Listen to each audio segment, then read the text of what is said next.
Bien dirigé, bien exploité, le Salon de Genève s'est aujourd'hui fait sa place au soleil et compte maintenant parmi les expositions importantes. À ce propos, il serait peut-être urgent qu'à Paris, le Salon de l'auto redevienne annuel. La France se veut une industrie automobile crédible et on supprime son salon une année sur deux. C'est à n'y rien comprendre. À l'époque, c'était pour faire des économies. À certains moments, au contraire, il faut savoir investir. Le Salon de Genève, c'est bien sûr le dernier salon où l'on cause du récent mariage de Renault et de Volvo, par exemple. À ce propos, réaction du président Calvet. Le président Calvet, c'est Peugeot et Citroën, bien sûr. Renault et Volvo représentent à eux deux, au niveau des voitures particulières, je ne parle pas des poids lourds, je connais très mal ce secteur, un peu moins de 13% du marché européen. Vous savez que notre ambition pour 1990 est d'atteindre 14%. Et vous savez que le début d'année a été assez bon, puisque je pense que sur les 2 premiers mois, janvier et février, nous devrions être entre 13,8 et 13,9. Dans ces conditions, Renault-Volvo, sur lequel je n'ai pas à m'exprimer d'ailleurs, n'est pas un problème supplémentaire pour nous par rapport au groupe Fiat ou au groupe Volkswagen. Du groupe PSA, parlons-en justement. Les nouveautés de Genève, boîte auto pour la XM. Et pour la 605, boîte auto et moteur diesel.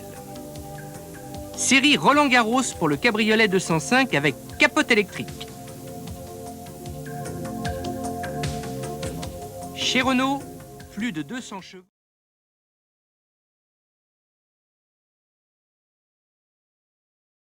Il y a des cas où l'arbitrage de Roland-Garros est vraiment difficile. D'un côté, capote électrique, de l'autre, toit ouvrant panoramique, verre métallisé, filet blanc, intérieur cuir, jante alliage, et en plus, elles ont le même nom. Égalité. 205 Roland-Garros, de sacrés numéros.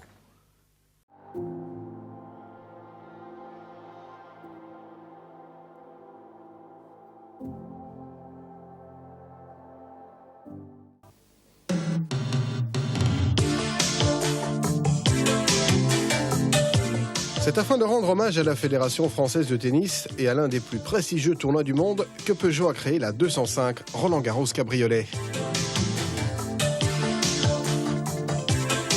Disponible en une seule et unique version de couleur vert foncé métallisé, elle est équipée de pratiquement toutes les options possibles. Sa ligne a été rehaussée par 4 jantes en alliage léger et 2 projecteurs à iode longue portée.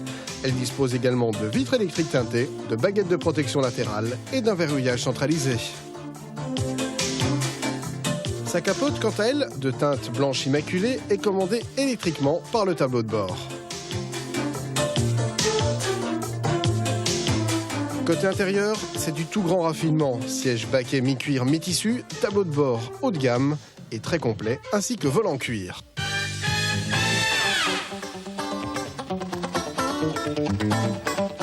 Sous le capot, Peugeot a opté pour un moteur 1360 cm3 qui développe 85 chevaux. Reste donc à espérer que le soleil se montrera généreux cette année et avoir à quête de tennis.